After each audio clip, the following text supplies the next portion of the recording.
It's a new year. Did we get any better? Probably not, but here we go.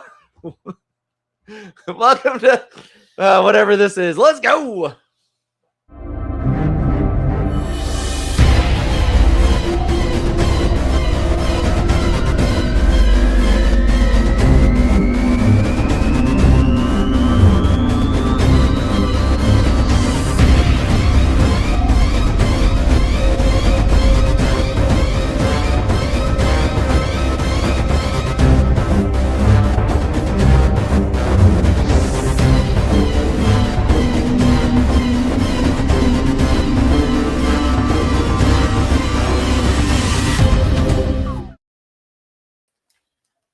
Welcome to Cutting Edge Hero! I am the Nerd King, Danny Stewart, your host for this and most episodes of Cutting Edge Hero. Joined in the studio today by my main compadre, my one-time womb mate, my big brother extraordinaire, Joey. Joey, how's it going? Doing good. Glad to be back. Missed it. That's what I love about you is how you match my energy. Landon Felter, the greatest co-host in the history of co-hosts, joining us from the faraway apartment studio in St. Louis. Landon, how you doing today? I'm doing good. And to clarify, that is an apartment studio, not a studio apartment. Not struggling that much. So we have been away for a little bit. We did a little brief pre-New Year's show just to say, hey guys, we're still alive. Right. But we haven't we've got a lot of things we haven't been able to cover. So we got some news coming up. We're going to be doing a hit list all about your 5 favorite things that are useless in a video game, but you love anyway. Some of us may have followed that correctly. Some of us may not have. And some of us may have chosen to opt out of this list altogether. But that's okay. No judgment. But if you are following the show, if you are in the comments, go ahead and get your list together of whatever 5 video game things you want to talk about is, and we'll jump into them. Justin Quick in the chat says, first one to say hi. Thank you, Justin. First hi of the year, first comment of the year. Justin, we appreciate you and all of your support. Guys, I like to open this show with a fairly niche thing, and that is to talk about what the nerdiest thing we have done this week is. Landon, would you like to lead us off? Sure. Honestly, this isn't the nerdiest thing I've done this week, but this is kind of a nerdy thing I've got going on for a little bit. I've subscribed to Game Informer. They came back with physical magazines again, and I was just so excited to finally be able to have something physical to hold in my hand again. I miss magazines, guys.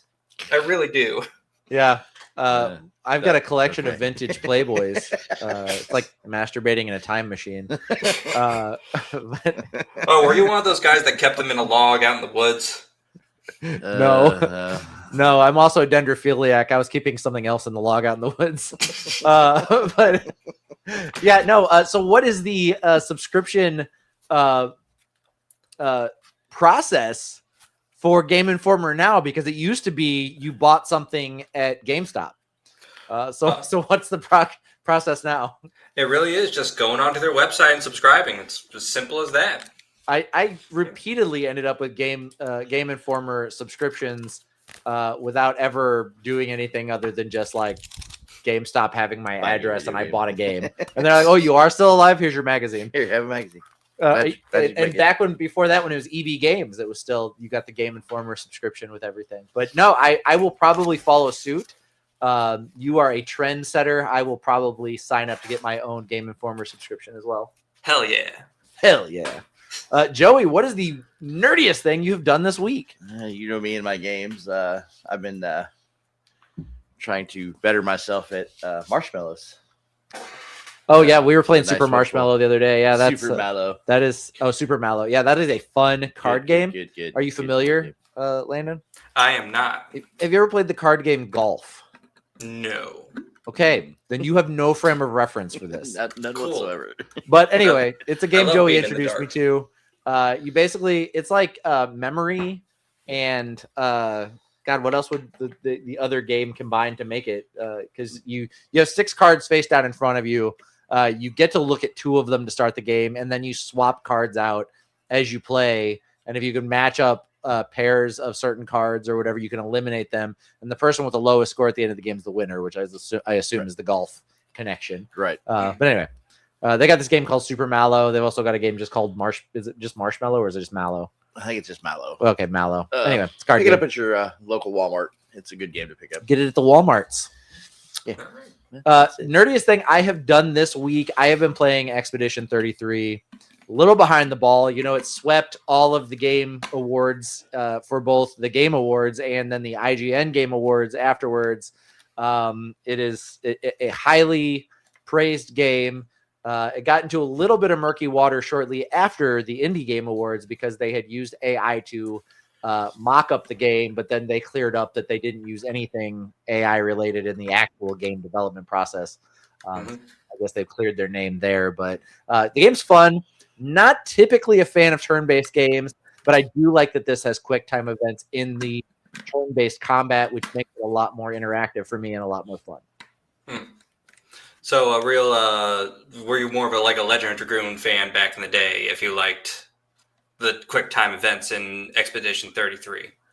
No, I've never played Legend of Dragoon, so probably not. I'm really more of an action adventure kind of guy for games like Devil May Cry, Assassin's Creed, Legend of Zelda has always been my favorite game series.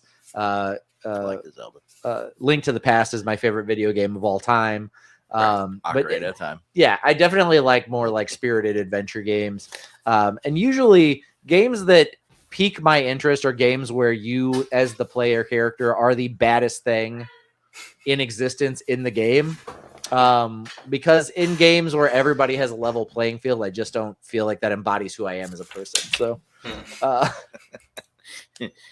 We are number 1.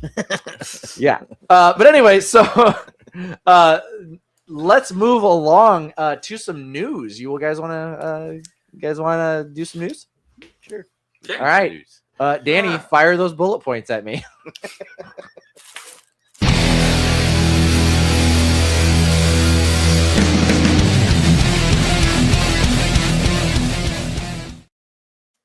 Welcome to the Bullet Points, where we are going to talk about some of, but certainly not all of the news coming out of television, comics, video games, anime, and movies. I will kick us off talking about comic books. I don't know if you're familiar with this or not, but ever since the Krakoa age of X-Men comics, they have slowly been moving towards Beast becoming less morally good and more morally bad. And so the finale of the X-Men Age of Revelation comic, which came out December 31st, so we are a little behind the ball, but as I said, we ourselves are a bit behind. Beast was unveiled to be the big bad of that story arc, and he has a new name. He is no longer Beast. He is the chairman, and he is the leader of a mutant terrorist cell, similar to what the Brotherhood of Evil Mutants was back in the day for the X-Men. And Beast is now firmly he is not a good guy. That's interesting for a sometimes Avenger, sometimes Fantastic Four member, right. A character that has a history of just kind of being like curious and pushing the bounds of ethics, but at the end of the day being a good character. And they have had him on this track, I think, ever since like the Age of Apocalypse, when they introduced Dark Beast, to where the mainline Beast actually has become a villain. Yeah. I don't know. Like my knowledge of X-Men Element is very spotty. I just know a couple of the highlights here and there, but I never really thought of Beast as like, of all the characters to be among the X-Men roster to turn to an antagonistic role, I wouldn't have thought Beast to be among the first choices. It really depends on where you know Beast from. Now, if you know him from the X-Men 96 and ostensibly X-Men 97 cartoon series, you know him as Mama McCoy's blue-eyed baby boy, and he's just very sweet and quippy, but at the end of the day, he's a good guy. Right. If you know him from comics, Beast is, the reason that he is Beast is because he decided to start doing genetic experimentation on himself, which turned him into his progressed his mutation to become the Beast that we know and love.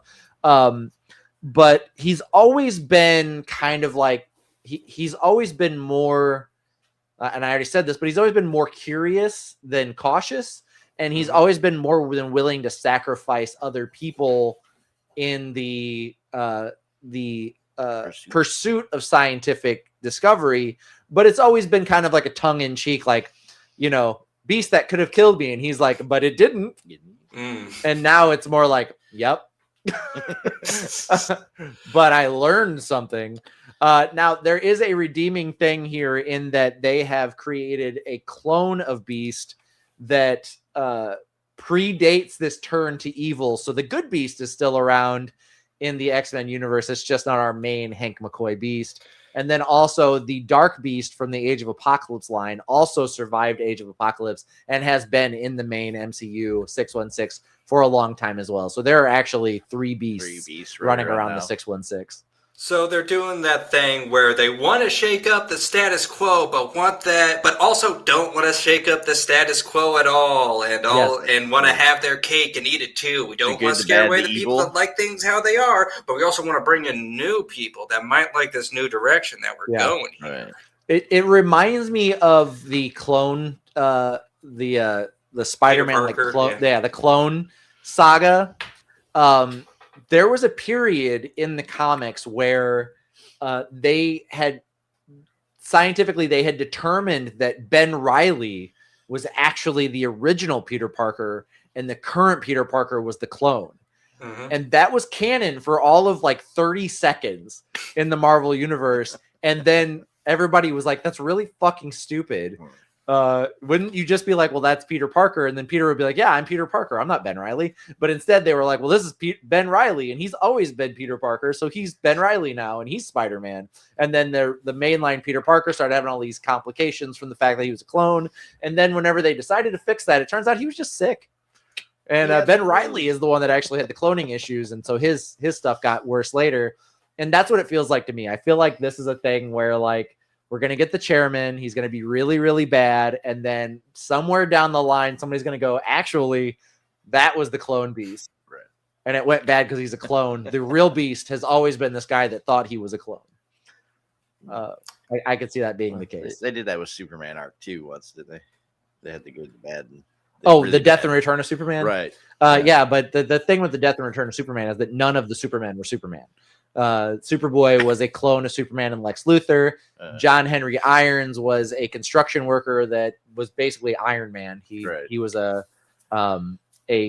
bleeding edge technology designer and physicist. He basically was DC's Iron Man. He was Tony Stark, who was on the lam from some gangs that were coming after him. And so he hid his name and worked on a construction site, and Superman saved him one day. And out of thanks for Superman saving him, that one day when Superman died, he created a mechanical suit that looked like Superman and called himself Steel. Yeah. And then there was the Superman that wore the glasses. You guys familiar with it? He had yellow glasses and he had energy beams that shot out of his hand. Mm-hmm. That turned out to be a Kryptonian technology called the Eradicator, who was originally a Superman villain that was supposed to wipe out all of the life on Earth and repopulate it with Kryptonians. And so he had the Kryptonian physiology to be a Superman, but he was obviously not human or didn't have any like actual. It was technology, so he had no like emotions or anything, and so he bent bad. And then there's the cyborg Superman, which everybody believed to be the real Superman and couldn't figure out what might have happened, but it turned out he was actually just the villain cyborg, and he had just made himself kind of look like Superman. Okay. Billy Rhodes in the chat. Our first Billy Rhodes comment of the year. Let me find it out. He said there's a chairman joke about carving Cha onto the moon before being stopped somewhere in here. Yeah, from the Tick. Yes, chairman. And also the great line by the Tick. You can't blow up. No. Yes. You can't blow up the Earth. That's where I keep my stuff. Yes. But anyway, The great so ones. that's where I'm at with comics. Then bit of exciting news for anime heads. This one's big for me at least. Frieren, Beyond Journey's End season 2 premieres in 2 days on Crunchyroll on the 16th. So that's Friday. The first episodes of Frieren Beyond Journey's End season 2 will begin dropping on Crunchyroll. I believe they will initially drop with sub and then dub following probably a week or so later, unless they're simulcasting them, which would be just fucking awesome because I love great. the American voice cast for Frieren. I have had quite a number of people on this show, in fact, that have tried to tell me to get into Frieren, get into Frieren, get into Frieren. Yes. Maybe I'll try to binge it all over the 3-day weekend we're all about to get. Yeah, for MLK Day, absolutely. Yeah. I may. But yeah, moving on from anime, we'll go to television news, and this one pisses me off so bad, and it's more of like I wished it had happened than I actually believed it was going to happen, and it's just more proof that we are truly living in the worst timeline. But for those of you who maybe had abandoned Stranger Things somewhere around season 3. I watched the end of Stranger Things season 5. Why you gotta pick me out? And I didn't feel like it was great. I didn't love it. It felt like there was a lot of unfinished plot points and storylines that were not touched. And I felt kind of underwhelmed about it. And then there was this huge social media movement where everybody was talking about Conformity Gate. And it turned into this whole thing where people had combed through that final episode and found all these like things that were intentionally left out and only made sense if they were on purpose, and that there had to be something more. There had to be another episode coming. There were all these hints towards January 7th being the day that the special episode was going to drop. I was full send on it. I was like, fuck yeah, it's going to happen. This is awesome. It all makes too much sense. There's too much here. There's too many things that seem intentionally built up for something else to drop. And then guess what happened? Nothing. Yep. Nothing happened. But I had a tiny little glimmer of hope. A itty bitty tiny little glimmer of hope that they were going to lean upon Nightmare on Elm Street 7 and do the same thing that they did with New Nightmare, where they were going to take this documentary about Stranger Things and make this meta ending where it would turn out that the documentary was fake, and then they would go back into the world and finish up Stranger Things and tie up all these loose ends that they never got around to. Well, guess what? That documentary dropped at 2:00 in the morning on last Monday. Also, just a fucking documentary. So that was fucking great. So none of that happened. It was the possibility that they were going to pull off this incredible fucking thing that would have changed television and changed everyone's like way they looked at Stranger Things, including me, because I'd mostly written it off and was only watching it because I started it, with season 1. But it was like, man, this would be really, really fucking cool. I hope that they fucking did this. They didn't.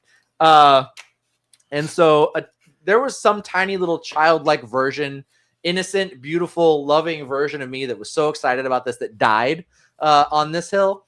And I'm going to miss him because I feel like a piece of my innocence died at the end of this Conformity Gate thing. You were heavy at it. I watched a decent chunk of that in real time, just watching the internet implode on itself, believing something that they had put time into watching had ended so terribly that they could not handle it. So many people were making references to what was it? The end of Sherlock. The final season of Sherlock was also so terrible that people were convinced that it was done on purpose and there was going to be a rug pull at the very end that was going to save it all. And then, of course, nothing happened because sometimes people build and build and build on a thing and don't know how to fucking end it. Yeah. Yeah. I can see that. And I can internalize that. I have been underwhelmed by endings of many, many things, and Sherlock being one of them. Now, I will say that as they were doing the final episodes of Sherlock, Benedict Cumberbatch said, and I think Stephen Moffat. They were like talking about it, and they were like, the original stories, Sherlock was like in his 60s. Like we could wait forever and come back and do more episodes of this. Like there's no rush on it. And they were like, so we Don't get might me wrong. decide I'm sure to come back eventually and do BBC more. will try to milk this. Yeah, absolutely. Yeah, there's no tie on that. So I've never been sitting around waiting for a hidden 4th episode of the final season of Sherlock to pop up like I was for the end of Stranger Things. And it's just one of those things that like I was feeling so optimistic, like things have been so not optimistic lately. And I was feeling so optimistic that like, yeah, something good's going to fucking happen this year. And nope, turns out we're in the same fucking shitty spiraling cesspool we've been in for the last couple of years. So you placed your hopes in a Netflix show.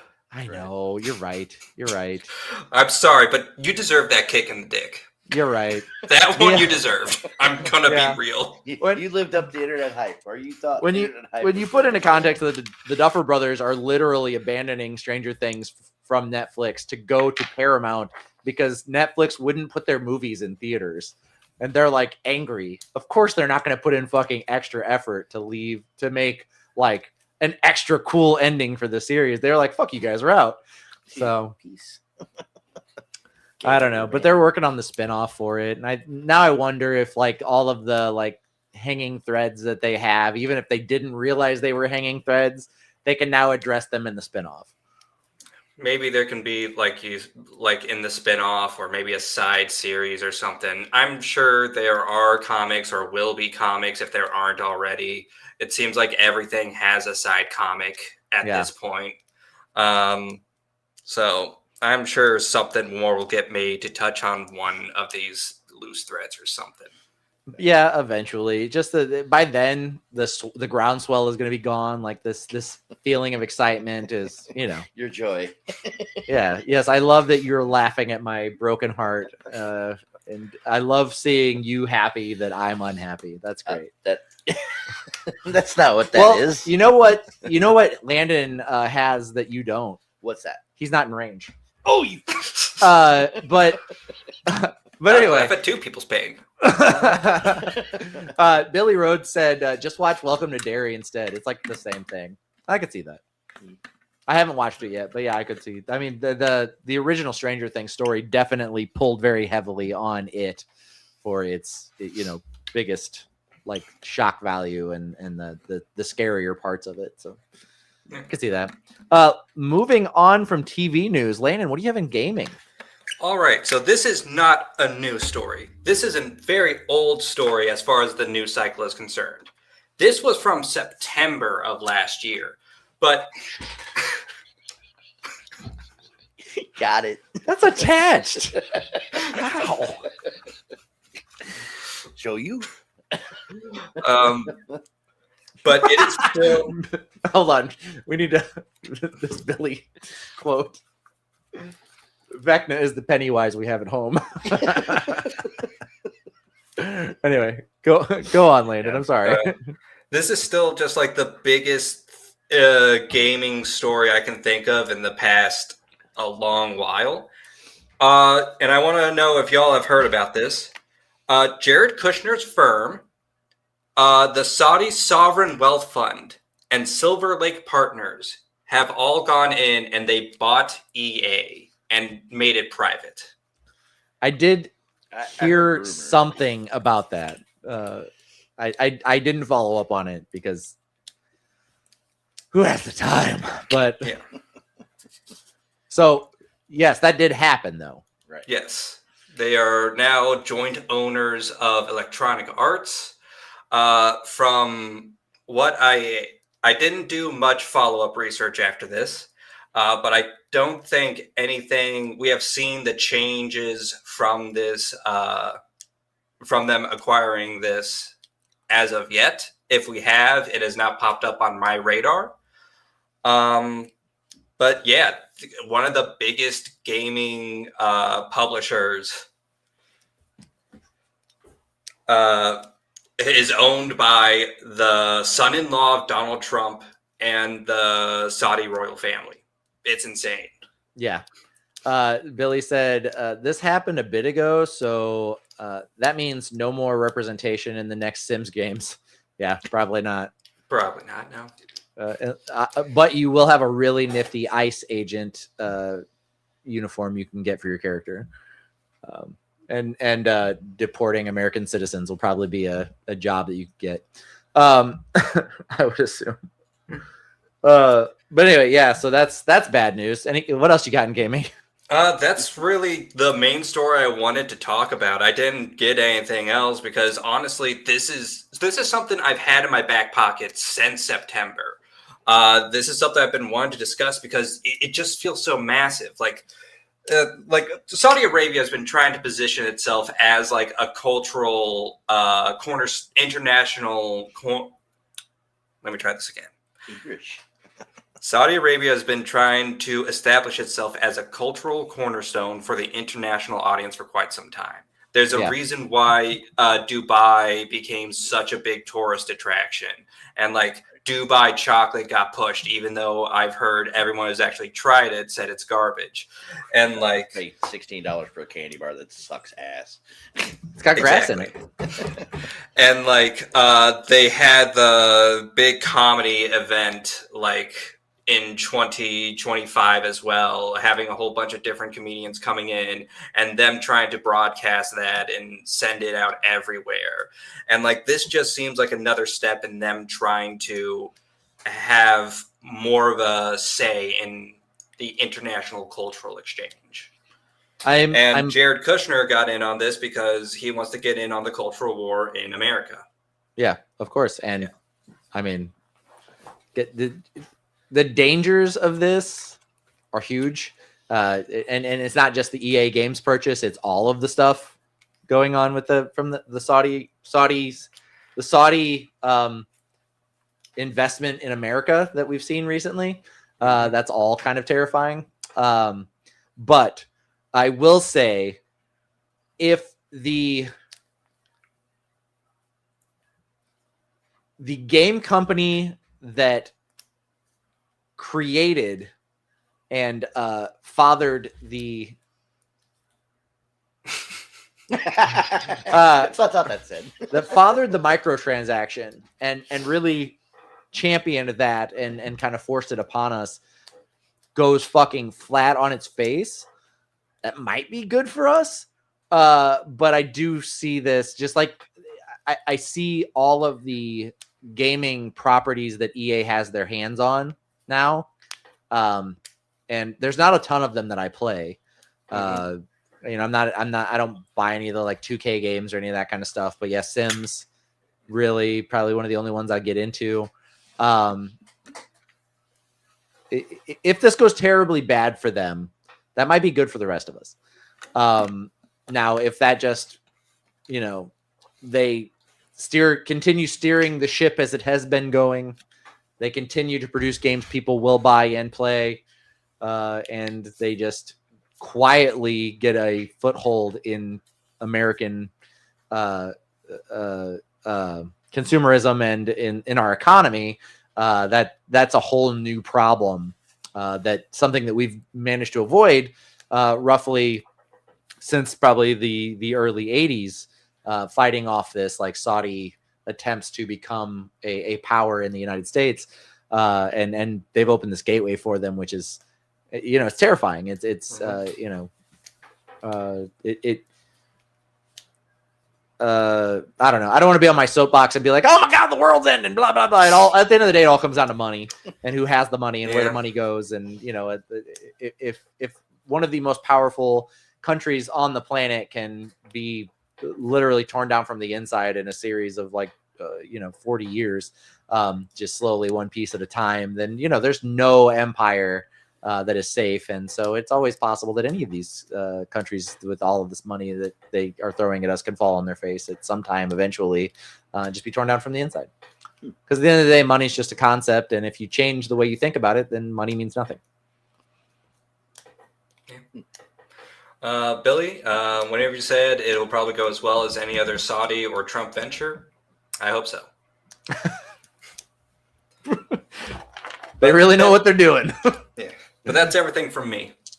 Fantastic. And then last but not least, in movies, have you been keeping up with the Avengers Doomsday teasers that have been rolling out? I have not. So they all got leaked, Yeah. and these are heavy air quotes, leaked to the internet about a week prior to them premiering in theaters with like terrible grainy video and stuff. Which I don't think those were leaks at all. Obviously, it's like hype, the hype marketing that they do for things. But they've all made it out a little like a week ahead of their actual unveiling in front of the third Avatar movie, Way of Water or whatever. Way of Fire. No, is it? Yeah. Whatever. The Fire Nation episode of Avatar. But anyway, they've unveiled these 4, and from what I understand, these are just like Way of Water, Way of Fire.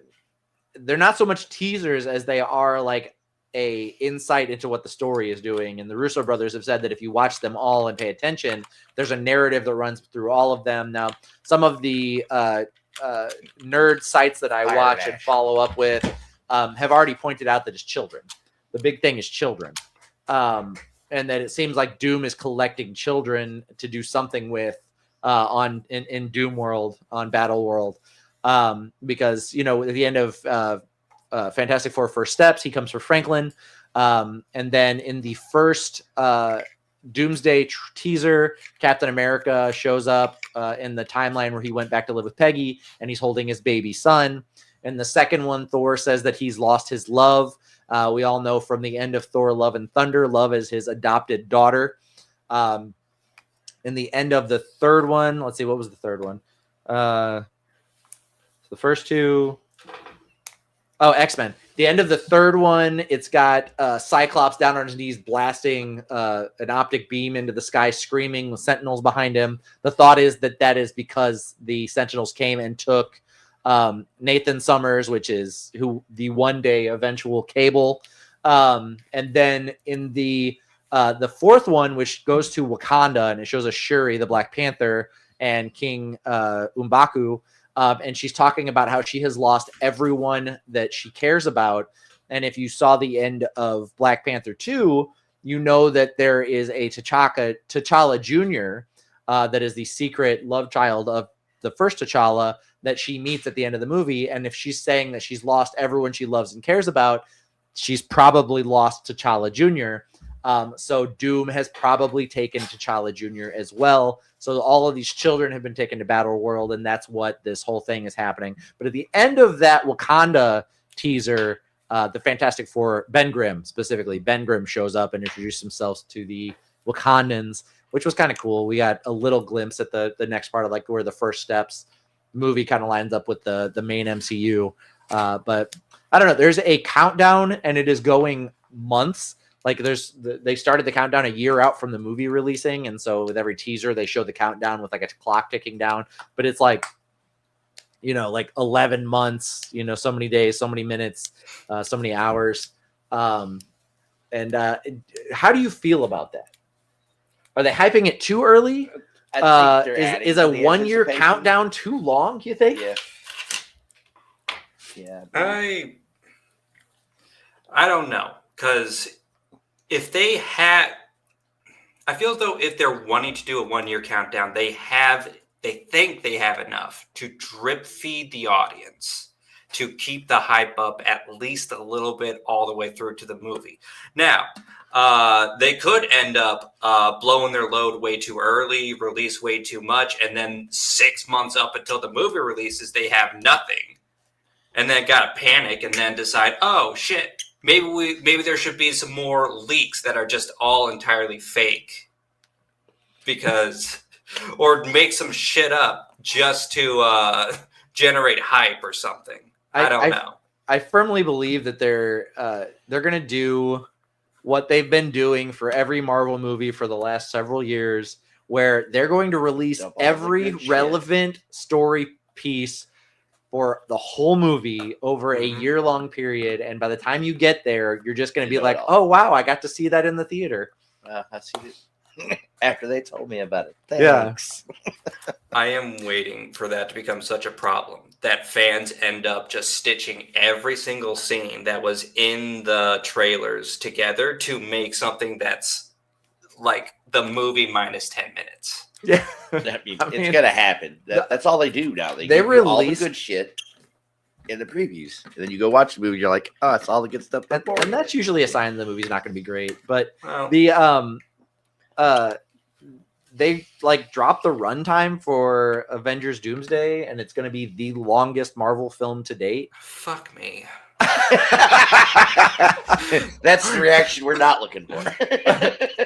And then I believe Secret Wars is supposed to be just a little longer than that. So like the Russo's next 2 Marvel films are going to clock in somewhere around 8 hours collectively, which means that they're 4 major Marvel films together. You know, well, if you count do the Lord of the Rings. if you count Winter Soldier, 5. Which Winter Soldier was peak. Like that's the best of all the Marvel movies. I never watched it. What? I never watched What? In range, Don't Joey. hit me again. But anyway, I'll rip your other titty up. yeah. So these things are to clock in like 16 hours for the 4 movies together. And they're boasting that this Doomsday is going to have the biggest cast they've ever had, and that Secret Wars is going to have an even bigger cast. And they're going for like a lot of names. yeah, and it's not that I don't believe in their ability to pull it off, but also look at the end of Endgame and look at how much they fucking tanked what the MCU could do post Endgame by fucking ending the stories of so many major players in the Marvel Cinematic Universe. And then for the next like 5 years, all of the Marvel stuff has been like, well, we have stories, but we don't have the actors for them. So here's another actor. Here, let me add this.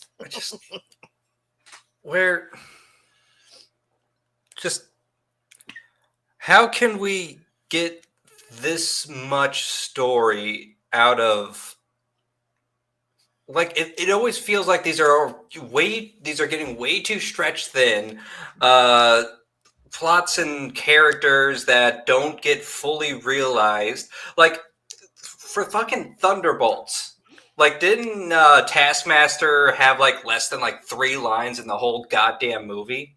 Yes. Not like- a single line. I don't yeah, no, I think you're right. Taskmaster said like 3 things. Yeah. And it's like they boast that everybody's here and it's just somebody popping in for 2 minutes and then piecing out, and still somehow doing that. They still have long as fuck run times. Yeah. It's like 15 characters just walk by the Bi- camera. and Billy throw pieces talking out and to- keep walking. Billy talking about the runtime said Granada lasted less than that, and that was real. Story Love up here, I want to highlight this, that it's nice to have this breakdown. I was totally lost in those trailers. No Gimmicks Podcast. Mac is in the chat. Yo, what is up? Glad you're here. What up? Let's see. Story Love said, do we think all these Doomsday tie-ins are going to... I should read this on the Let me big read part. this. Do we think all these Doomsday Push more tie-ins- casual fans away from being too hard to keep track of, or will it do the opposite? I think that it's going to do the opposite. I think that at this point there really are no casual Marvel fans anymore. With the idea of superhero fatigue, it became so popular to shit on Marvel comic movies that anyone that's still sticking around to watch these is actually inevitably a real fan of these things. So there aren't a lot of your casuals jumping around getting excited about these films. I think we're down to just people that actually like nerd shit at this point. Real fans or sunk cost fallacy. 16 goddamn hours of movie, and that's just naming like 4 of them. And like I Look don't want to behind be me. Gaze upon my collection. It's not sunk cost fallacy for me.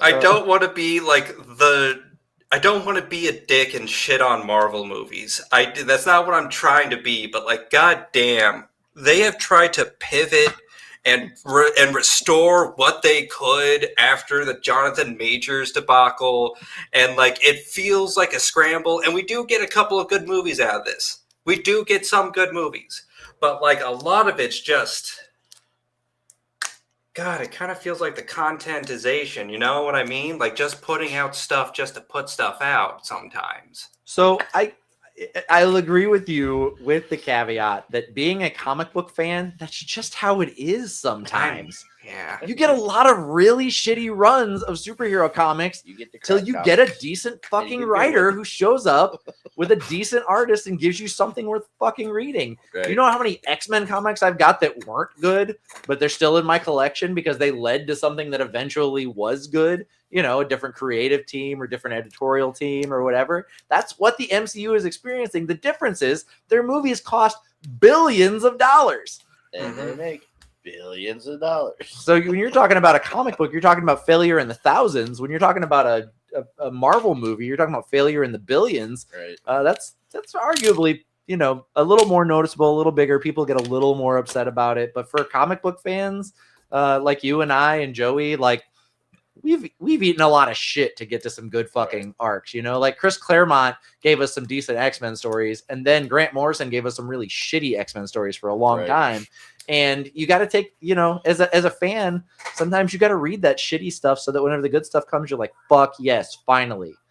Sometimes you got to eat the shit sandwich to get to the cake at the end, you know? And that's what I'm feeling with like the Marvel movies. It's like, yeah, one of the foundational beautiful things about comics is that whenever you get tired of your old comic book character, they kill them off, take them away, change their name, give somebody else their powers, put somebody else in the seat.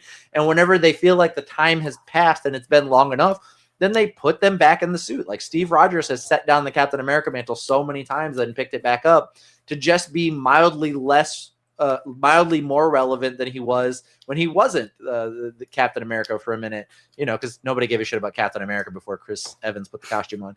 But that's really hard to do with an aging cast. You can't just turn around and be like, hey, you guys are young and Captain America again, and Chris Evans is in his 70s, and be like, I can't do it anymore. I just don't have it in me. You know, not everybody's Hugh Jackman. I think the big thing that we're going to get at the end of Secret Wars is a recasting of some younger people playing the Keystone Marvel characters. And I think we'll probably get about 10 years of just shitty middle of the road versions of the second generation, Steve Rogers and Tony Stark and all of that. And then maybe on the third generation, it'll be more like James Bond. And then the discussion will be like, who was the best Iron Man? Who was the best Captain America? Instead of just being like, I really liked Robert Downey Jr. and this new guy sucks. Right. Well, maybe. I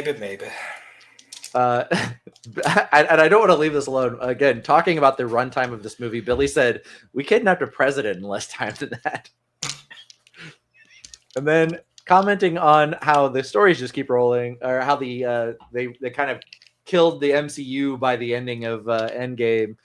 Billy said, yeah, but they didn't end. They keep fucking coming back. Yes. They never go away. And then being a comic fan is like Dubai chocolate. Mostly it means paying a C-list actress to shit on you. And sometimes it means pistachio flavored chocolate. Oh, God. But anyway, so that is the bullet points. Thank you for joining us for our weekly news section. Anyway, I hope this news didn't just graze you. This has been the bullet.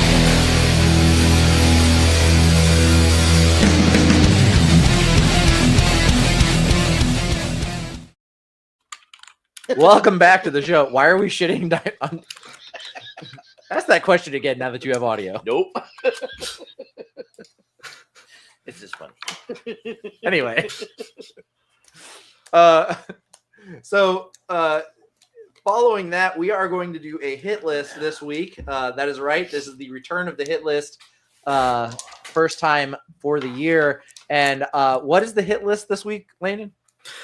This week's hit list is terrible items, strategies, characters in video games that you love anyway. So if it's like a weapon that's terrible, but you still like it just because it's fun to use, that's what we're looking for. Okay. So that's the list. That's what we're doing for this week's hit list.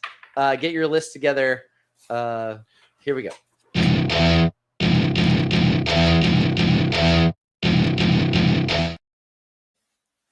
Welcome to the hit list. We were talking about our 5 favorite video game items that are useless, but we love anyway. So Joey doesn't have a list. So he's just going to comment on ours. Landon, kick us off with your number 5. All right. My number 5 is heavy armor and Souls games. Now, in pretty much every Souls game, I'm running the show. Hold on. You're the front seat driver. Come on now. That's not heavy armor and Souls games. That is the. There we go. You found it. Nailed it. So, in pretty much every Dark Souls game except for the first one, heavy armor is not that great.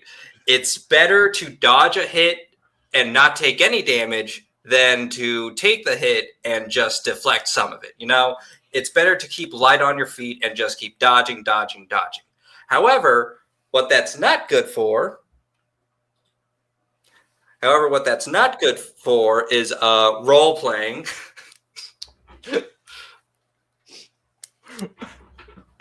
Anyway. For role-playing things like knights or paladins or things along those lines. Like, I want to be a walking tank that just takes the hit and can just hit right back. Yeah. I don't necessarily want to be dodging because I don't think that's fun for the character I'm playing. I will put being able to role-play over playing as optimally as possible. I thought you were going to say Optimus Prime, and I was going to cut you off because I will take playing as Optimus Prime any day. But no, anyway. Yeah. That is my number 5. Yeah, and I could see that it reminds me of the conversation we had whenever they showed the battle armor in the Fallout series. And I've never really played the Fallout game, so I don't have any experience in them. And I was like, it seemed like kind of a waste. They're kind of shitty. Like, why would anybody get into it? And you were like, no, that's their thing. They suck. Yeah, they kind of suck. They're not always the best. They make you slow as hell. In 4, you need to have like a battery on you at all times, and it drains the battery like crazy. And then you got to stick another one in them, and they cost a fuck ton of money. Yeah. Let's see. Do we have anything in chat? I don't believe we do. And if that's the case, we'll move. Okay. Hold on. Okay. Nightmares at Nerdscapes. CJ said, Bulletstorm, the whole game. I don't know shit about Bulletstorm. Cool. CJ, I also have never played Bulletstorm. Is Bulletstorm a mobile game? I have no idea. I don't. Or is it? It's like a Contra type game, is it not? You know what? None of us know. So yes, you're absolutely right. You are 100%. Story Love said endless boost in Sonic Gemstones. This lets you generations. Sorry, and the light is really bright right over the thing. Endless boost in Sonic Generations. This lets you go super speed with no limit, but you can't pick up rings. So the minute you run into some spikes, it's a moot point. You can run really fast into your death, but it feels awesome to do it, huh? Yeah. Bulletstorm was a first-person shooter. Billy said, "Whoa, huge slam on Bulletstorm." We know a lot of games. Like, it's okay that we don't know some. Right. And then he said, "No, that's Metal Storm." I might have to look up Bulletstorm. It's a first-person shooter. Yeah. My number 5. I did this list a little wrong because I found some things and I was like, man, I fucking hate these things. And then I was like, I'm just going to make a list of things I hate. And then as I was writing my list out, I looked at Landon and I was like, wait, what was the list? And so my list is just shit from video games I don't like. So My number 5 is this shit. So as I previously established off air, I don't like turn-based games, but I thought, you know what? The fuck? I will give Final Fantasy X a chance. And I was like, let's try this. And then I'm like, okay, the combat's kind of okay. I can live with this. And then I got to play some fucking swimming water-based version of soccer that's like, you have to like get all the fucking timing down perfectly to be good at it. And I'm It's not called Blitzball, sir. Blitzball. Exactly. You're right. I was giving it too many compliments by comparing it to soccer. What a stupid mechanic to add to a video game. CJ said it's an FPS. So we'll probably say we're going to check it out, and maybe one of us will. But we're missing out on that Bulletstorm. But anyway, Blitzball fucking sucks. And I know there's some people that have like this like nostalgia for it, but those people are idiots. That game fucking sucks. Don't make me play Blitzball whenever I want to fight giant monsters with my team and their giant swords. Yes. All right, Landon, what did you have for number 4? All right, my number 4 was the image you showed up a little bit ago. It is the Necromancer from Diablo 2. Now, in the reincarnated version or revived version, whatever they call their remaster, apparently he got a balance update to be better. He actually is improved. I haven't played too much of Diablo remaster, just played through the first couple of chapters. But in the original, he was not good. Your skeletons died all the time. You got to hope that your clay golem could actually like hold up and be a wall. He very rarely was ever that. And I think this is just because balancing around a character that can just make more allies whenever he wants to in the middle of a battlefield is hard to do. So they kind of just made him terrible and made it so that you had to spam all of his summons as much as possible to use it.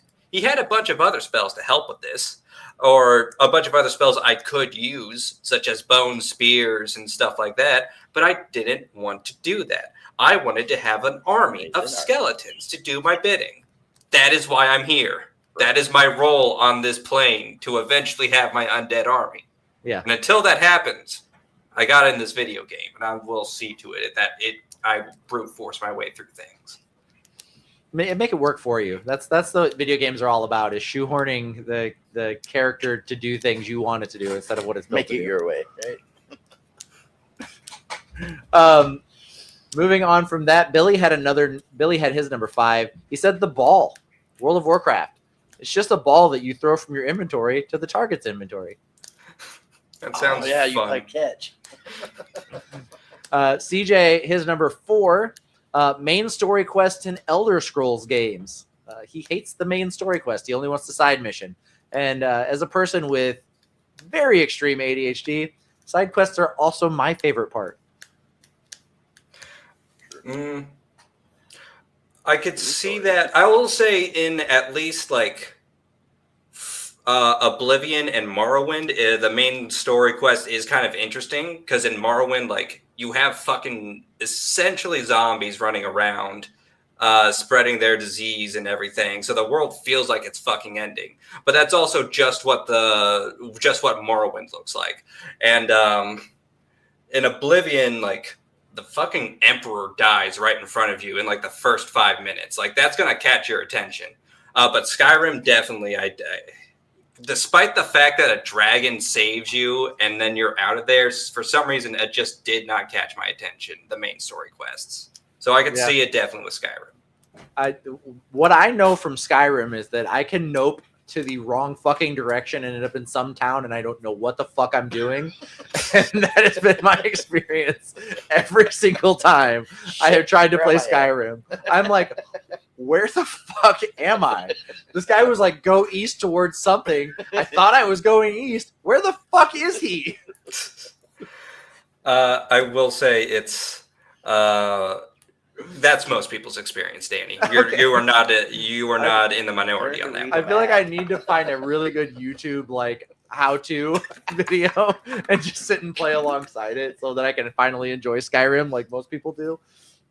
Because every time I'm like 2 hours into the game and I'm like, I don't know what the fuck is going on here. I'm so lost.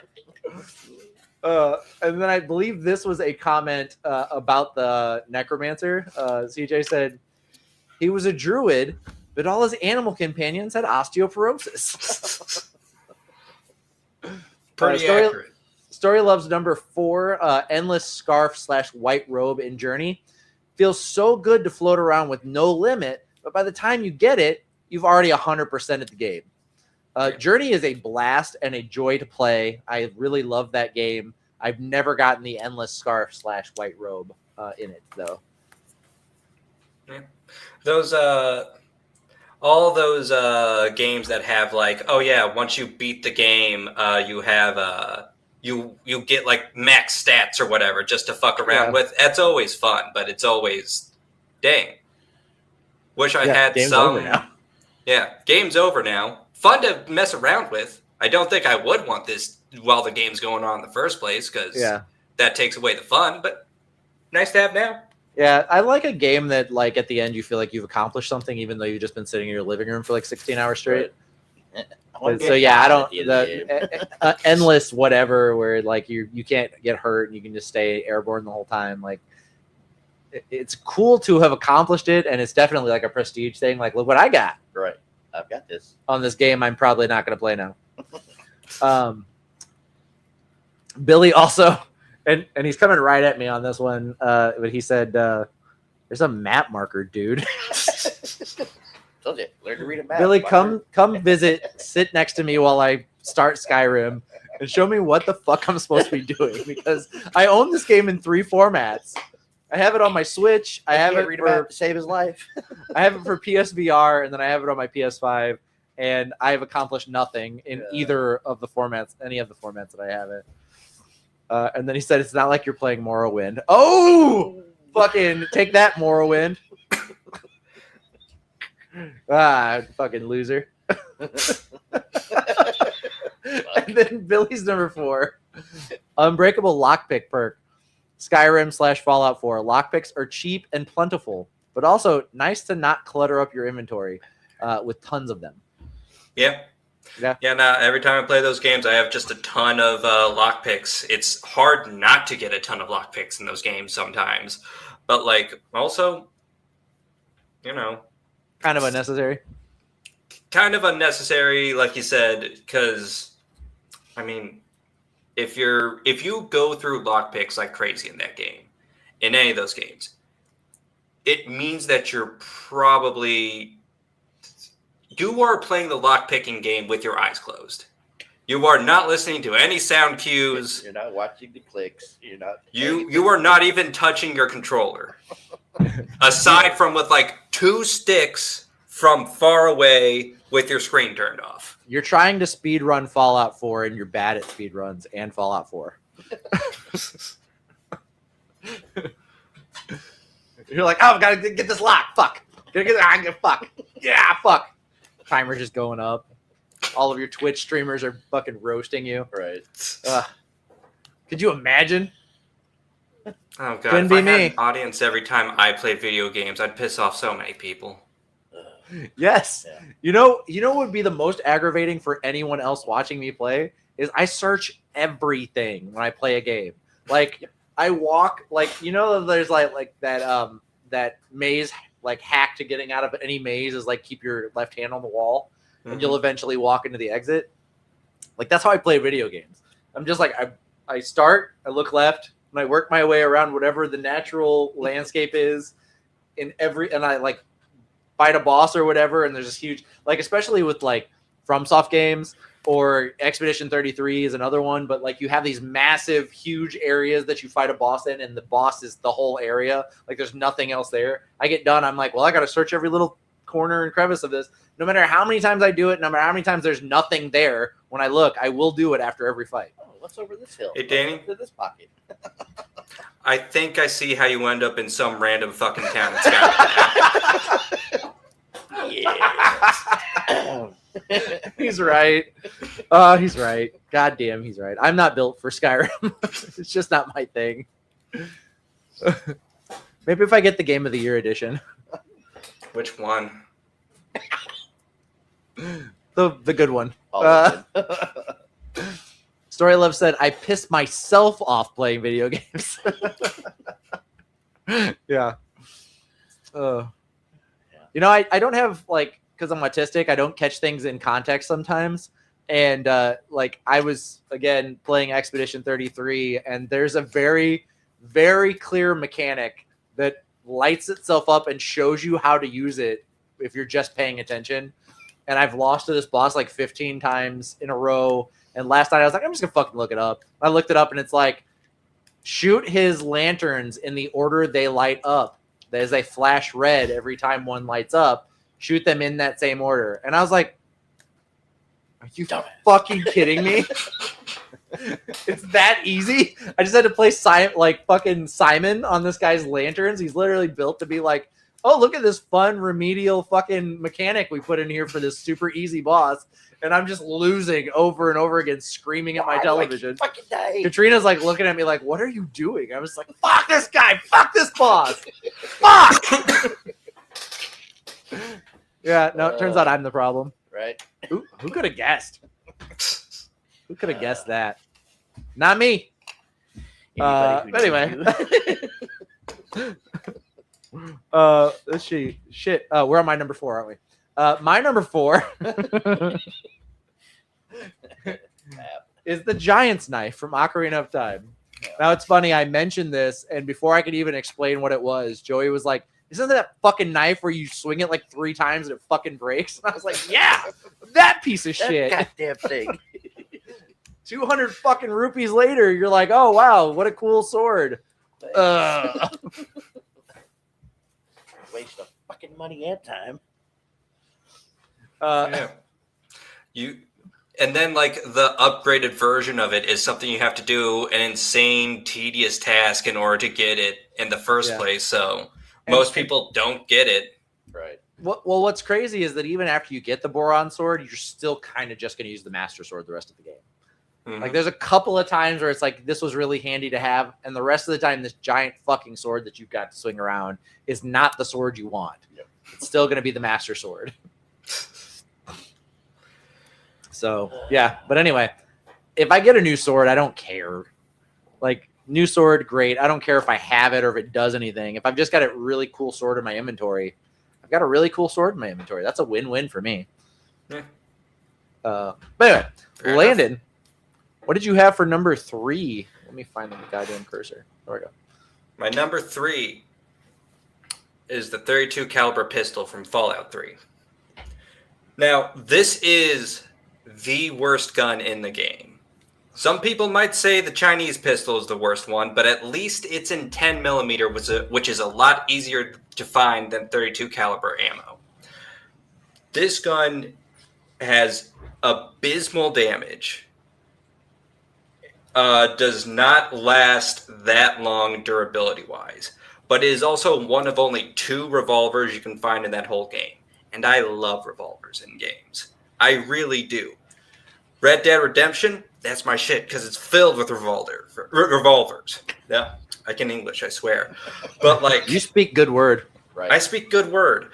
But like in Fallout 3, if I want a revolver, I have either that or the hunting revolver, which is scoped. And I'm not a fan of scoped revolvers, so that is my only option. And Yeah, you I ain't no will be bitch. using it until the game forces me not to.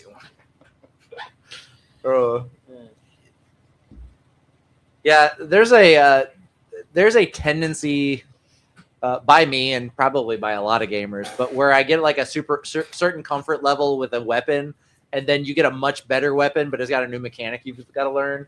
And I'm just like, you know what? Never mind. I'm just going to finish the game with the fucking weapon I learned with to begin with. Right. Like Devil May Cry, a lot of times in the, like, specifically like 3, you start out with the Force Eagle, and then as you work your way through the game, you get better swords and better weapons and stuff. I'm finishing the game with that. I don't care if I get super cool demon nunchucks or anything else. I want the sword I start with and the guns, ebony and ivory, all the gun you ever need. And that's how I'm finishing the game. Yeah, but you see, the 32 caliber pistol isn't even the gun you start the game with. The gun you start the game with is better than the 32 caliber pistol, And you still chose it. and I still Jesus, choose it. You're doing more Nice. steps. Mhm. God.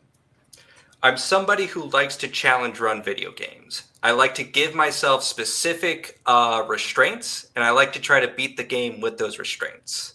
So, So, you're like, I'll- what if I put some more rules into this game that aren't in it for myself? Exactly. And you're like, that's my idea of a good time. Myself. Yeah. And then whenever I play the game without those rules, I'm like, oh, this is so much easier. But also, I want to challenge myself. Yeah. So you're like, I'm really horny, but I can't masturbate unless there's a cactus in the room. Exactly. Like You that's got kind it of down like that's kind of what works for you. Mm. There's got to be a cactus, and it's got to be on a 45-degree angle. I can't. Anyway. Exactly. CJ said, "Scope revolvers are like breathable condoms, worthless." Nice. I don't know. I've went out hunting a couple of times with people who used hunting revolvers, and they always have scopes on them, and they seem to have a perfectly fine time with them. How long are the barrel on those things? Mm. Oh wow, you could take this out of context and it'd be the funniest image.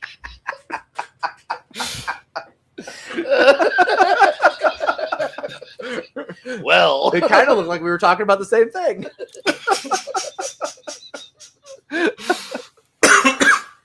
oh, Anyway, Story Loves number 3 is Toy Knife in Undertale.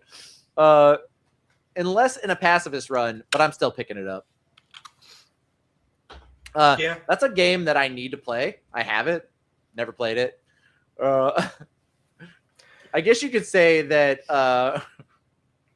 scoped revolvers are kind of the spiritual successor of Undertale. Bring it back. bring it back. Again.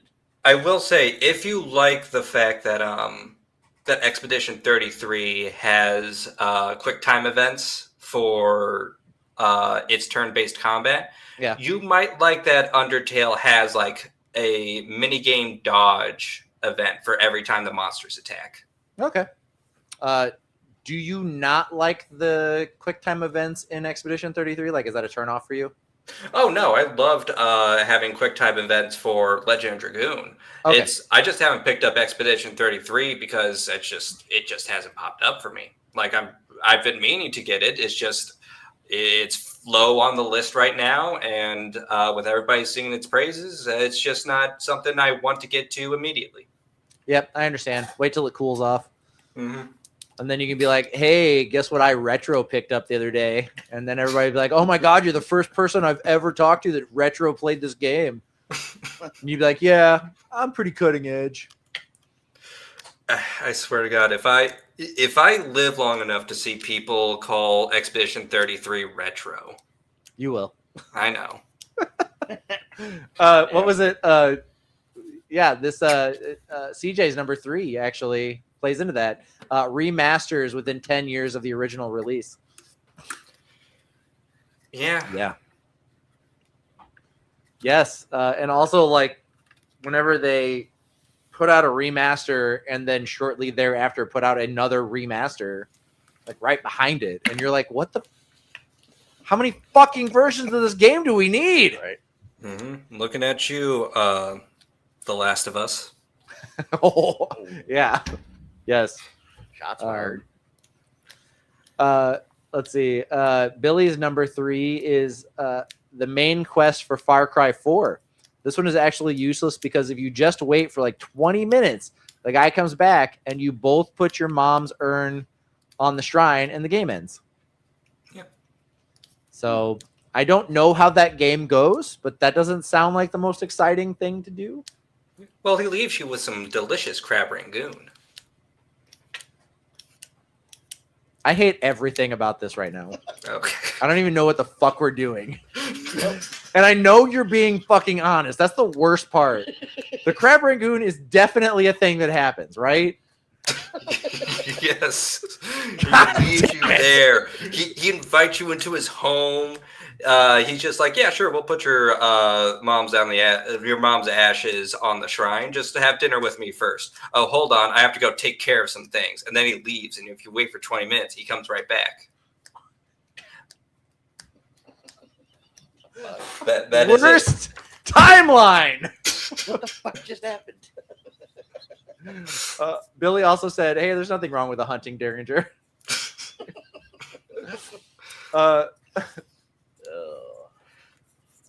I too enjoy taking my Saturday night special to go hunting rabbits.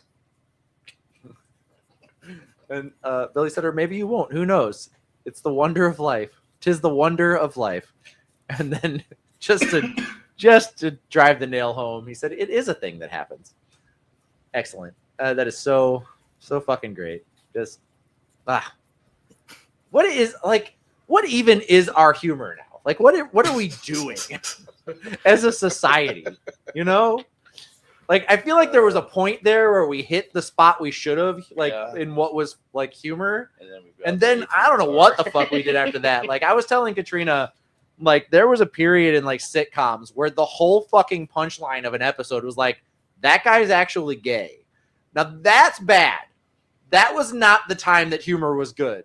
But somewhere in the last 30-ish years, like after that, like where it's like, oh, the main character doesn't know this guy's gay. Like that was bad. But somewhere like 15, 20 years after that, I think we really got to where humor was good. Like we were there. And now I don't know what the fuck we're doing.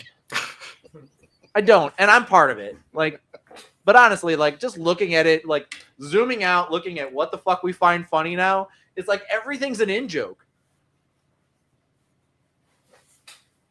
And it's not even a full reference. Like the fucking Crab Ragoon thing isn't a full reference to anything. But you know what it makes me think of? Regular Show and other shows of that, you know, and other jokes that are in that like irreverent, like this could be funny if there was more setup, but we don't need the setup. We just have the punchline, and that's great. I mean, that wasn't even supposed to be like that. I'm going to be honest, Danny. That was just supposed to be a throwaway line that anybody who played Far Cry 4 or knows about the ending can just look at and be like, this guy gets it. And then I was just going to be like, moving on. But no, you're the one that had to stop and figure this out and be like, what the fuck are you on? You just proved my point. It's a fucking in-joke, right? Yeah, but like the point of the in-joke like that is that it's supposed to be, okay, it's here, and now we're moving on. Because like we can't just have a joke and move on. We have to stop and be like, joke, you get the joke. Like, we can't just have like a little quip. Who's we? Are we talking about me? Okay, look, the autism in the room. Am I the problem high. here? The autism in the room is high, okay? Anyway, I do love pedantry, though. Billy said, it's arguably the best way to end the game. There's no fighting, no killing. Everyone gets along. Yep, that's yeah. And then CJ said, but he was so gay, LMAO. Okay, anyway, let's see. That was number 3's. Mine might be a little controversial. Maybe not. I don't know. It's going to be a weird one. Legend of Zelda, Tears of the Kingdom. The entire fucking build system. I hate this. I loved Breath of the Wild. I do not want to do Minecraft, but not as good. Like I'm not. It was just this. Some guy built a fucking sky platform on the game. It's like, hey, look at my super cool Tears of the Kingdom sky platform. It was so boring. Like at first, I was like, I could see where this might be kind of fun, and then it was like, you got to jump through all these goddamn hoops to get these things that get. Somebody save me. Sorry. But anyway, I was just trying to figure out what that was. Now I remember. But anyway, the Tears of the Kingdom, I would have just straight up played a game that just made the world bigger from Breath of the Wild. I would have played that for another like 16 hours of my life and 32 hours, 80 hours, whatever I put into the original. But when Tears of the Kingdom came along and it was like, hey, you got to build a bunch of shit, but it's gonna be super clunky and it's gonna be a pain in the ass to get everything together. I was like, I don't want to play this. And I love Legend of Zelda, but I was like, no, this mechanic doesn't do it for me. And I watched a lot of videos where people just like create sky bikes and shit, and they're like, well, all you got to do is like build this little platform, and then you put it on it, and then let it fall, and it'll be a 45-degree angle, and then you attach this thing, and then you need another platform, and then it'll fly straight. And I'm like, couldn't they just fucking put the sky bikes in the game? Couldn't I just like rent one Just somewhere? buy one. Yeah. It's Yep, cool that I you can want make that. your own, but can I also just fucking get one? Would that be possible? I mean, it's kind of what happens with pretty much any gimmick that they add to any game, you know? Like, some people are going to love it, some people are going to hate it, and it makes sense that you're one of the people that hate it, Danny. It's crazy. My best friend, Scott, I was telling him, that, like, we were talking about it, and he's like, did you play Tears of the Kingdom? And I was like, yeah, I played it for a little bit. I really hated the build system. He's like, I fucking love the build system. And I was like, Complete opposites. not typically. Usually we vibe on stuff, but I was just like, no. And he was like, yes. So anyway, some motherfucking Catalina wine mixer. What can I say? Billy said it's similar to the phenomenon of asking Chad a question out loud when you're standing in a room alone. Oh yeah, my kids do that. Anyway, that was my number 3. Landon, what do you have for number 2? All right, my number 2, it is the Fire Bat from StarCraft 2. Nailed it. Yeah. This thing is terrible in game. It is a close range fighter in an entire faction that is about long range distance attacking. It has an AoE fire attack that does pretty good to light units, but like so can regular attacks. They're light units. They're designed to be kind of cheap and die easily. So like it kind of exists to fill a niche that's solved by everything else. And then on top of that, like, mechanically, like if they are targeting a unit to attack and they have a bit of a wind up to their attack, but if they're targeting a unit and that unit dies, they have to retarget something else, redo their entire wind up, even though it's literally just pointing their flamethrower at that unit. And so you kind of end up having fights where everything is dying around them super quickly because that's the nature of the game. And they're doing nothing because they have to keep retargeting, redoing their wind up, and get nothing done. But I love them because they are these big, tanky flamethrower guys that just in the first game were really good and now just aren't that great. But aesthetically, they are very pleasing. And when they do get a kill, it's fun to see. Yeah. I mean, they look fucking chunky. It's like the Hulkbuster armor. Right. Like, I would expect this to be awesome. Like, just, you're like, oh yeah, fuck yeah, I'm in a giant fucking armored suit. But its counterpart, the Marauder, that has a very similar looking suit, except blue, well, dark blue, is awesome. It's one of the best units in the Terran faction. It's great. yeah, I've not played StarCraft. I probably should have. You think now would be a good time to start playing it retro as a retro gamer? Just like get in there ahead of everybody else. I will say they did make the first campaign free, so Oh, you can try check out it the out. first I don't know campaign. why I thought of Star Fox when he started talking about it. I'm Star, like, oh yeah, yeah, do a there's- barrel roll. yeah, do a barrel roll. My bad. But yeah, it's. I mean, if it's free, I'll probably think about checking it out sometime. All right. Add it to your list. Story Loves number 2 is in here somewhere. I should have started. Man, I miss Randy. Story Loves number 2. Anything I equip for cosmetics. My partner will fix my stuff and make me super powerful, but it doesn't look pretty.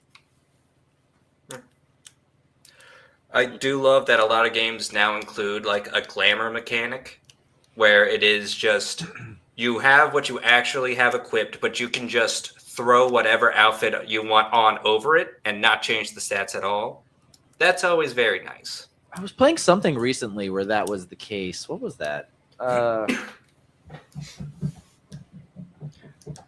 They I added can't to remember. Cyberpunk 2077 with one of the Yeah, I saw that updates. on there, which I have now. I'm not very far into it, but I have a game started on that.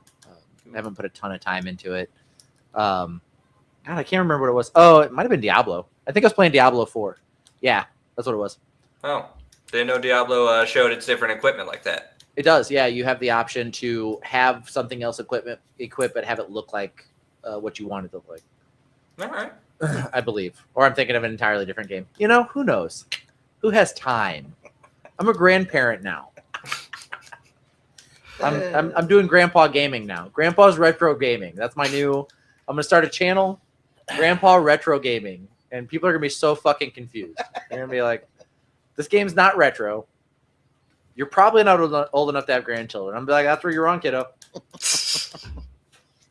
Grandpa got kids." Anyway, but yeah, I really do love that. Like, you can take customizable armor and keep the specs, but not have to keep it showing. I think that's great.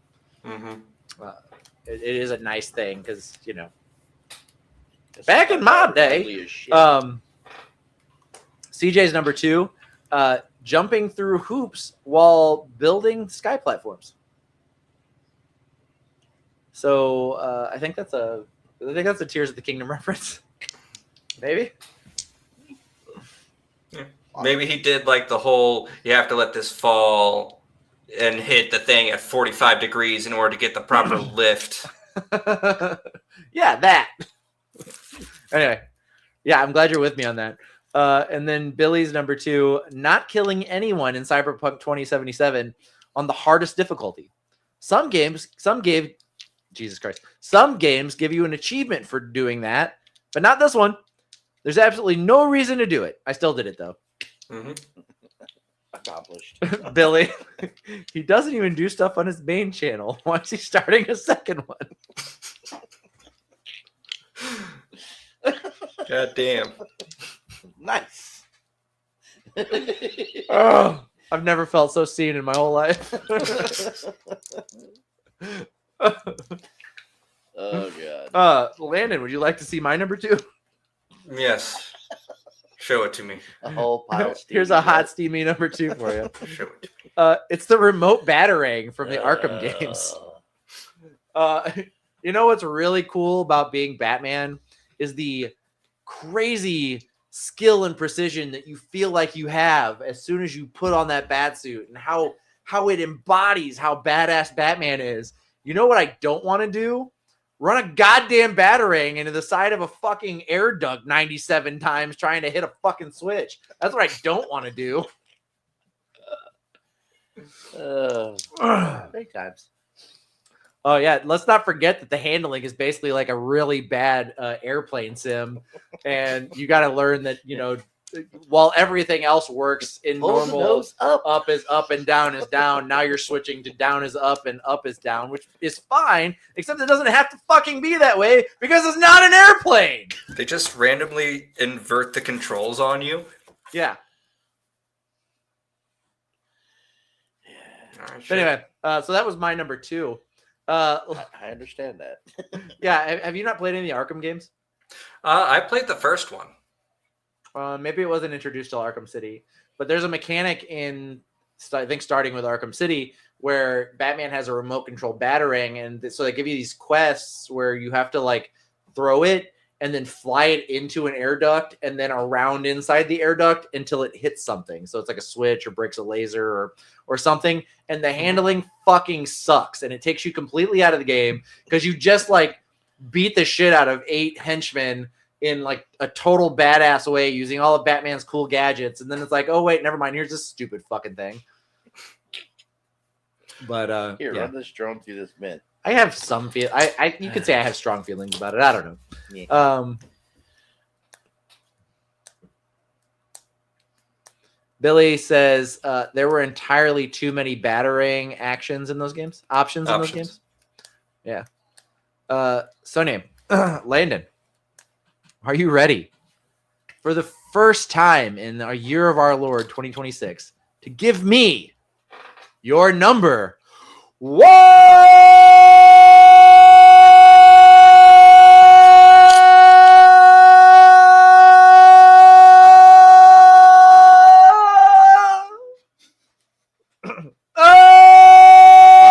Landon, your number one, please. First number one of 2026. So, my number one in all of video games, it's gambling. Any situation where there is a chance that something can go awry, where something could go awry, either this works out, either I get that lucky draw and this works out perfectly, or this completely blows up in my face, I love to do. And basically, anytime you watch the type of people who optimize games to the point to where they optimize the fun out of it, what's something that they always do? Reliability. They always try to go for the reliable, good results. Nah, I want to gamble. I want to try all the different things. I want to play Metronome in Pokemon. I want to use the Wabbajack and see if I end up killing this person instantly or turning them into a demon. I want to use the Devil Axe and Fire Emblem, and either this is an incredibly powerful weapon or it backfires and I damage myself instead. I love those mechanics. Sometimes it can be frustrating. Sometimes it ends up putting me back to square one. And at those times, I want to have that nice, reliable option in my back pocket. But whenever I'm wanting to have a little bit of fun, roll the dice a little. Yeah. I always appreciate that the option is there. In our away time, and I think I actually started this before our away time, I had started Dungeon Crawler Carl, the book series. And there is, I think, the second book or third book. I think it's in the second book. He gets a scratch off lottery ticket, and the lottery ticket is level 15 fireball or pudding. And so if he scratches it when he's fighting a monster, it either drops a level 15 fireball on them or pudding.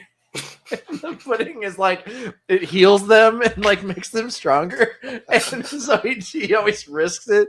There's some very magical moments in that book series, but that's probably one of my favorites. But anyway, yeah, I could see where that'd be fun.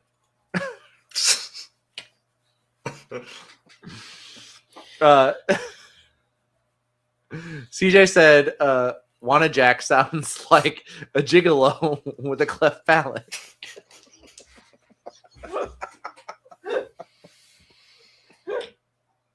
All right, let's see those number ones in chat.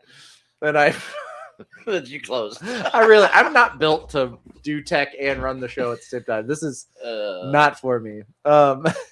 I do have my original number one, and that's for retro game. That's fine. Ever Let's got see. around to playing Toe Jam and Earl, the goddamn roller skates. You click on roller skates on a map you can fall through to go back down 3 or 4 levels. Why the hell do you have roller skates on a map you can fall through? Yeah, what he said. CJ said, Cyberpunk not allowing the micro penis or ultra clitoris. No, for a game that tries to work loose on knuckles for you. For a game that tries to work on diversity, this was a huge step back, I will say. Yeah, absolutely. Represent all people.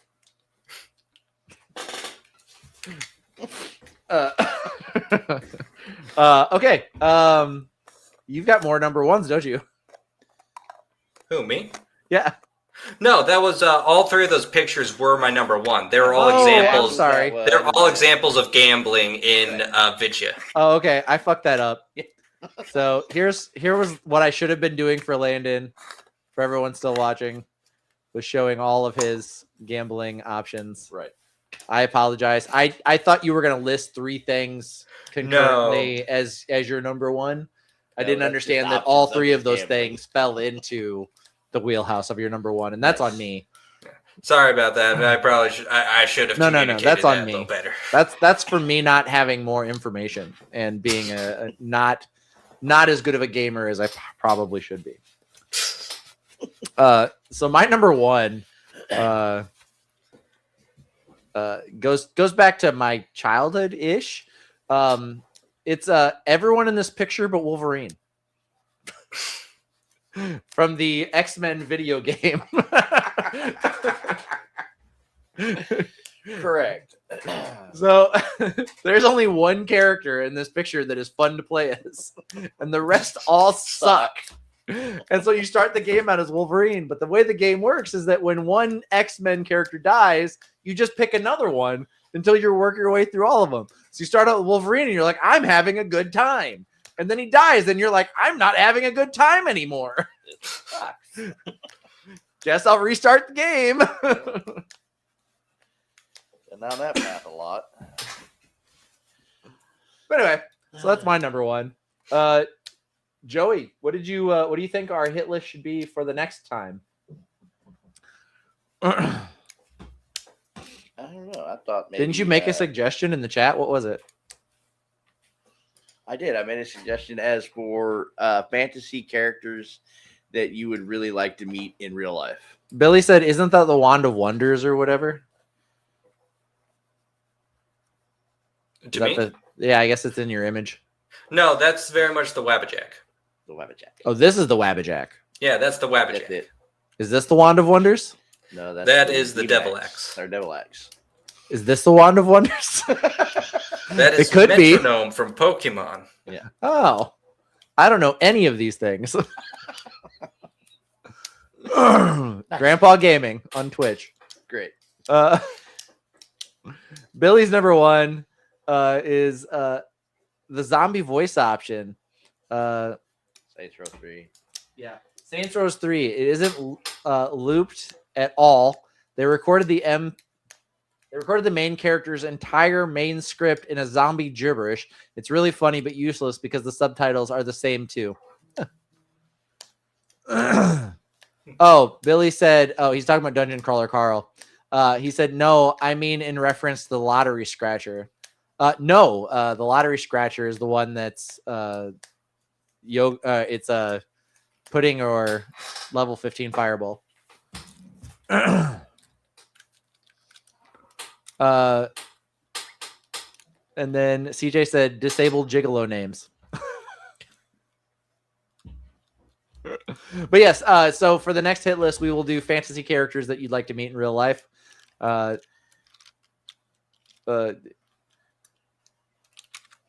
Spoiler alert, all mine will be Hugh Jackman. He's not a fantasy character. He is for me.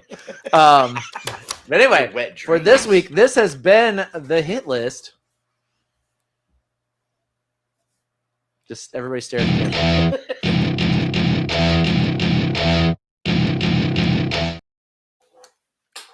Well, that has been our show. First one in 2026 in the can. Great job, guys. Thanks for joining us. We could potentially next week have a new technical director in the studio with us. Someone stepped in to take the position. They have just had some scheduling issues and couldn't be here today. Ideally, they will be here next week, and we will introduce you to them. That being said, we may also have a new host joining us. Again, scheduling issues, but we will see. Otherwise, you just get to hang out with us three chuckleheads again, and I think that's fine. We're fine. We're good. Yeah. We got Grandpa Retro Gaming and whatever the fuck he is, and Right. then Landon is arguably the sexiest human being to have ever existed. Yeah, I was about to say, that's what I like to be described as. Yeah, just fine. Yeah. It's actually in my Tinder bio. Billy All right. said next week on Grandpa Gaming, up on the controller means forward now.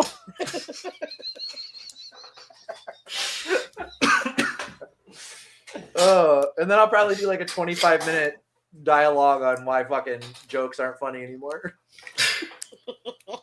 But anyway, thank you guys so much for showing up. Thank you for being in the comments. Thank you for being a part of the show. We really enjoy having you here. Joey, got anything you'd like to say to the nice people? Well, thanks for joining. And happy. Got anything I didn't already say? Probably not. Landon, what do you got to say to the people? Tired.